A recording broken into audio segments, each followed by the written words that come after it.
Sometimes when I set out to make a video, I have a very clear goal in mind, but the video itself has a very different goal, and I don't find out until it's too late. At the start of this month, one of my goals was to upload a video by the end of the month about what I thought was color grading. Weird thing to focus on, I know, but I felt like I had a pretty damn good hook. It was going to be something like, no, you're not crazy. That movie you like, it actually did just used to look different. I originally had this realization with The Matrix. It's kind of a running gag at this point that its physical re-releases got more green for some reason. What the hell? But when I first found that out, I was shocked and incredibly frustrated because, you see something that has gone through such a substantial change, like, at least I get a ton of questions right off the bat. Like, which one was the intended version? Why are they so different? What the fuck? How did this happen? Why does the movie look like a different movie? So I see this, and I know a thing or two about color grading, and I think to myself, these are two very different grades. For those who aren't aware, color grading is taking a movie and then changing its color to be pretty, creatively in some way, with digital tools, basically.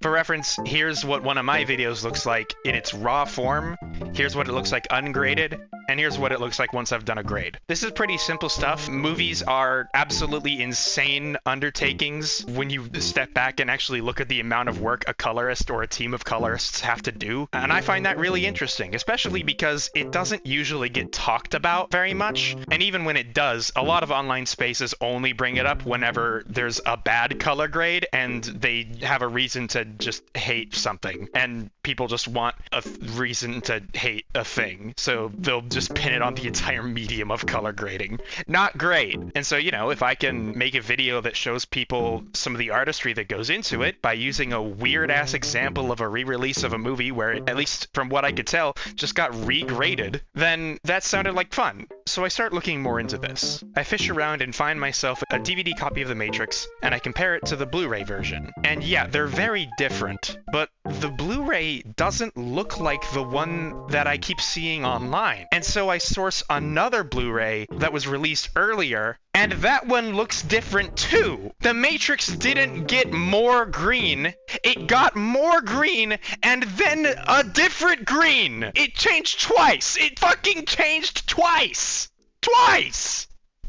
Okay, fine. I think to myself, fine. That's okay. This is just more questions that I can find the answers to. I need to figure out how this happened. So The Matrix is a movie that was shot on film in 1999, right at the end of analog movie shooting. The industry was just starting to kind of side-eye digital filming as the future maybe question mark. And what I learned is that at the time, transferring film from analog to digital was not a standardized process. That is to say, inconsistencies were very common. I'm going to read for you a couple excerpts from an article written in American Cinematographer in 1996. This guy, Yuri Naiman, was a cinematographer who was interviewed for an article called Top of the Charts, where he was trying to pioneer a tool that could be used to more accurately transfer analog film into digital counterparts, specifically dailies, which are the things that were processed overnight so that the people who filmed the thing one day could look at it the next day.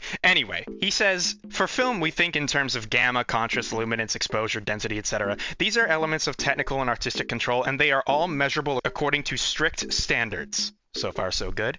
For video, the parameters are completely different, and there are no standards for translating film parameters into video parameters. What? During the film-to-tape transfer, the main tool used to ensure the correct color is the video monitor, but it is well known that most professional edit and transfer suites have only one color monitor because it is impossible to have two that are alike. What?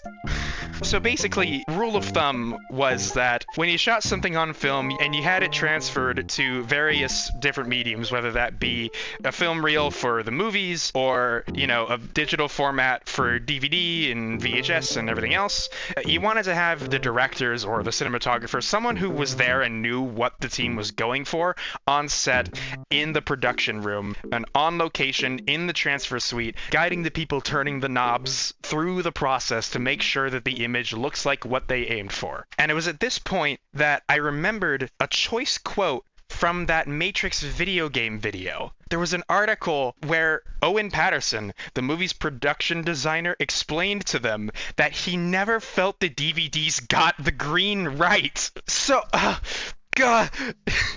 So that explains one thing. The DVD thing wasn't graded at all. So basically, we didn't have color grading when The Matrix came out. That's not how it worked. Instead, the way that they got the green look was by using green lights, making green sets, and slightly overexposing the green value when transferring the film. And whatever we saw on the DVD, the one that largely everyone had until the Blu-ray came out, was not accurate to how the movie was supposed to look. At this point, I'm pulling my hair out. I feel insane. I feel like I'm gonna go crazy. I'm gonna actually do it. I'm gonna do it this time.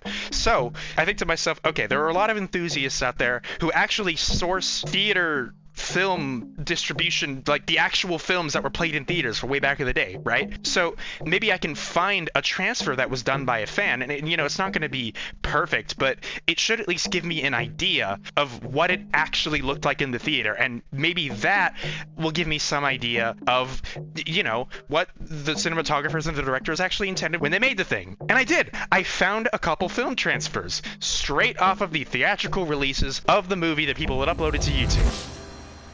And those look entirely different from any of the others!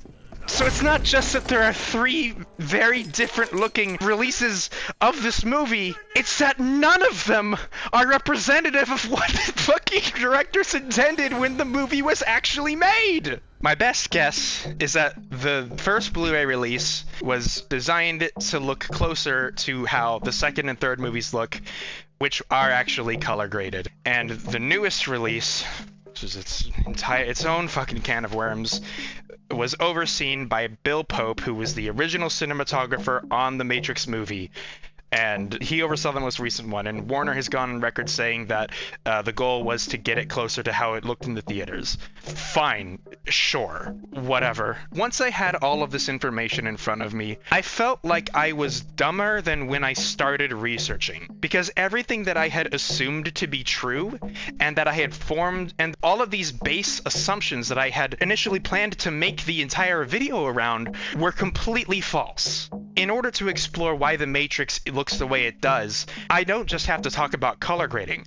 I have to talk about film preservation. I have to talk about how film is transferred to digital. I have to talk about color spaces. I have to talk about creative intent. And it just goes on and on and on and on. And in order to get this far in the research process, I had to read like a dozen articles and an entire fucking book. Almost a week of solid, unbroken research. Only to, by the end, feel like I had made negative progress. And so instead, I made a 3-minute video about Brazilian Drug Dealer 3 and uploaded it here. One day, that video is gonna get made. And maybe it'll be this year. Maybe it'll be 10 years from now. I don't know. But I've done all the research, and there's definitely a story there, if I can just figure out what it is. But yeah, is there a moral to this? I don't fucking know. Truly, nothing in this world is simple, except for the things that you think are simple, and that's just because you don't know yet.